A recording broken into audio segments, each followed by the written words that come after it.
Praise the lord. Hi పిల్లలు, అందరూ బాగున్నారా?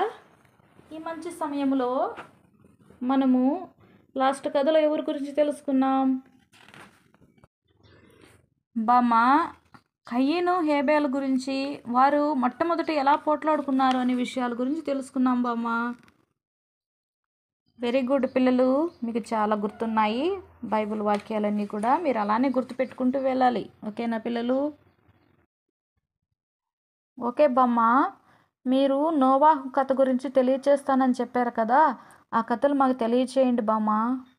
ఓకే పిల్లలు, శ్రద్ధగా వినండి. నోవాహు గురించి మనం కొన్ని విషయాలు తెలుసుకుందాం. నోవాహుకు 3 కొడుకులు. వారి పేర్లు ఏమనగా షేము, హాము, ఏపేతు.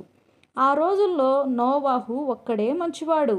అతడు దేవునికి స్నేహితుడు. నోవాహు చేసిన పనులు దేవునికి సంతోషాన్ని కలిగించాయి. ఆదికాండము 6వ అధ్యాయము 13 నుండి 22 వచనాల్లో చూసినట్లయితే, దేవుడు నోవాహుతో, నేను వీరితో విసుగు చెందాను, వీరిని నేను నాశనం చేయబోతున్నాను. ప్రపంచంలో బ్రతకటానికి వీలులేనంతగా వీరు పాడు చేశారు. అయితే నీ కోసం ఒక పెద్ద ఓడ తయారు చేసుకో.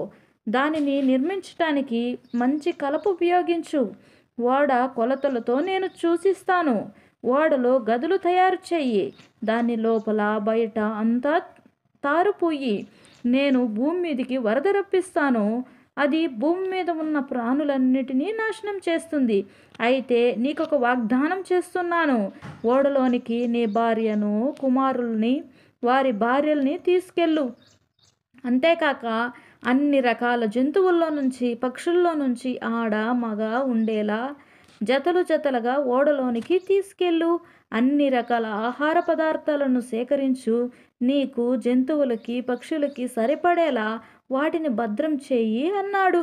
నోవాహు తూచా తప్పకుండా దేవుడు చెప్పినదంతా చేశాడు.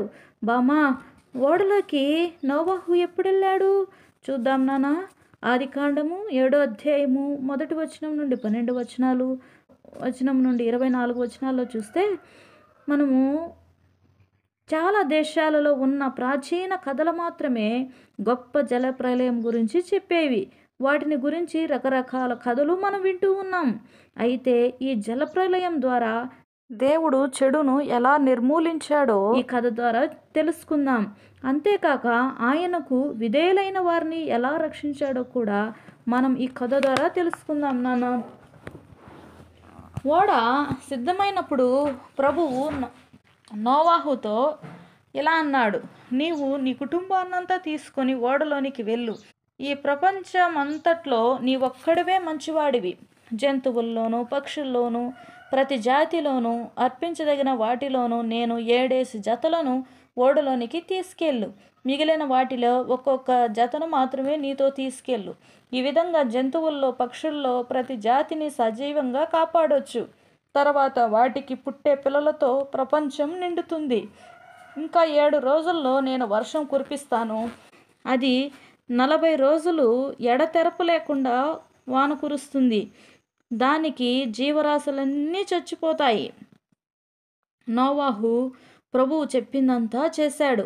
నోవాహు, అతని భార్య, అతని కుమారులు, వారి భార్యలు కూడా ఓడలోనికి తీసుకెళ్ళాడు. దేవుడు చెప్పినట్టే నోవాహు జంతువులన్నిటినీ, పక్షుల్ని తాను తయారు చేసిన ఓడలోకి చేర్చాడు. అంతా ఓడలోకి వెళ్ళాక ప్రభువు ఓడ తలుపు మూసివేశాడు. 7 రోజుల తర్వాత భయంకరమైన వరవల్లు తొక్కుతూ వచ్చింది. నోవాహు 600 సంవత్సరాల వయసులో ఉన్నప్పుడు అది సంభవించింది. 40 రోజులు ఎడతెడపు లేకుండా కుండపోతగా వర్షం కురిసింది. భూమి కింద ఉన్న నీరు, ఆకాశం నుంచి కురిసిన నీరు ఏకమై భయంకరమైన ఉప్పెనలా మారింది. ఆ వరదకు నీరు బాగా పెరిగి పర్వతాలన్నీ మునిగిపోయాయి. అన్నిటికంటే పైన పర్వతానికే 7 మీటర్ల ఎత్తున నీరు నిలిచింది. కానీ నోవాహు ఎక్కిన ఓడ మాత్రం నీళ్ళ మీద తేలింది. 150 రోజుల పాటు నీరు అలానే భూమి మీద నిలిచి ఉంది. దేవుడు ఆ ఓడలో ఉన్న నోవాహును, అన్ని రకాల జంతువుల్ని, పక్షుల్ని మర్చిపోలేదు. భూమి కింద నుంచి పైకి వచ్చే నీరు, ఆకాశం నుంచి కురిసే వర్షం కూడా ఆగిపోయింది. నీరు క్రమంగా తగ్గిపోవటానికి 150 రోజులు పట్టింది. ఆఖరికి అరారాతు పర్వతం మీద ఆ ఓడ నిలబడి ఉంది. నీరు క్రమంగా తగ్గినప్పుడు కొండల శిఖరాలు కొద్దిగా కనిపించాయి. 40 రోజుల తర్వాత నోవాహు ఒక కిటికీని తెరిచి బొంత కాకిని బయటికి వదిలాడు. ఆ కాకి మళ్ళీ వెనక్కి రాలేదు. నీరు పూర్తిగా తగ్గిపోయేదాకా నీళ్ళ మీద అలా తిరుగుతూనే ఉంది. ఆ తర్వాత నేల ఆరిందేమో చూద్దామని నోవాహు మళ్ళీ ఒక పావురాన్ని వదిలాడు. ఇంకా భూమి మీద నీళ్లున్నాయి. ఆ పావురం ఎగురుకుంటా మళ్ళీ వెనక్కి వచ్చేసింది. నోవాహు ఆ పావురాన్ని అందుకొని ఓడలో పెట్టుకున్నాడు. వారం రోజులయ్యాక మళ్ళీ ఆ పావురాన్ని బయటికి వదిలాడు. అది తిరిగి తన నోటికి ఒక లేత ఆకు కరుచుకొని సాయంకాలకి నోవాహు దగ్గరికి వచ్చింది. ఇకప్పుడు నోవాహు నీళ్లు బాగా తగ్గిపోయాయని తెలుసుకున్నాడు. వారం రోజుల తర్వాత ఆ పావురాన్ని బయటికి వదిలాడు. ఈసారి పావురం వెనక్కి తిరిగి రాలేదు. అప్పుడు నోవాహు ఓడ తలుపు తెరిచి చుట్టూ బయట చూశాడు. నేల మీద తడి అంతా ఇంకిపోయి ఆరిన నేల కనబడింది. చివరికి నేల పూర్తిగా ఎండిపోయింది. ఇప్పటికీ నోవాహు వయసు 601 సంవత్సరం. దేవుడు నోవాహుతో ఇలా అన్నాడు, ఓడలో నుంచి నీ కుటుంబాన్ని బయటికి వెళ్ళు. నీతో పాటు ఓడలో ఉన్న పక్షులు, పశువులు, భూమి మీద తిరిగే ప్రతి జాతి పురుగులు, జంతువులన్నీ బయటికి తీసుకుని వెళ్ళు. అవి మళ్ళీ పిల్లల్ని పెట్టి భూమి అంతా విస్తరిస్తాయి. అప్పుడు నోవాహు తన కుటుంబంతో కలిసి ఓడలో నుంచి బయటికి వచ్చాడు. జంతువులు, పక్షులు, పశువులు, పురుగులు కూడా వాటి జాతి ప్రకారం గుంపులుగా బయటికి వచ్చాయి. నోవాహు ప్రభువుకు ఒక బలిపీఠం కట్టాడు. ప్రతి పశువుల్లో నుంచి, పక్షుల్లో నుంచి ఒక్కొక్క దాన్ని ఎంచుకుని దేవునికి అర్పించాడు. ప్రభువు చాలా సంతోషించి ఇలా అనుకున్నాడు, చిన్నప్పటి నుంచి ప్రతి ఒక్కరూ తప్పులు చేయడం మామూలే. అందువల్ల భూమి మీద ప్రాణులున్నంత వరకు ఇంకెప్పుడు నేను నాశనం చేయను. పంటలు పండడం, కోతలు కోయడం జరుగుతూనే ఉంటాయి. అంతేకాక చలి, వేడి, వేసవి, శీతాకాలం, పగలు, రాత్రి కొనసాగుతూనే ఉంటాయి. నిబంధన అనే మాటకు దేవునికి ఆయన ప్రజలకు సంబంధించిన అతి ప్రాముఖ్యమైన వాగ్దానం అని అర్థం. సాధారణంగా ఒక ఒప్పందం జరిగినప్పుడు దానికి సంబంధించిన వాగ్దాన్ని జ్ఞాపకం చేయటానికి ఏదో ఒక గుర్తు ఉంటుంది. ఆ సందర్భంగా ఇచ్చిన గుర్తు చాలా ప్రత్యేకమైంది. దాన్ని నేటికి మనం చూస్తూనే ఉన్నాం.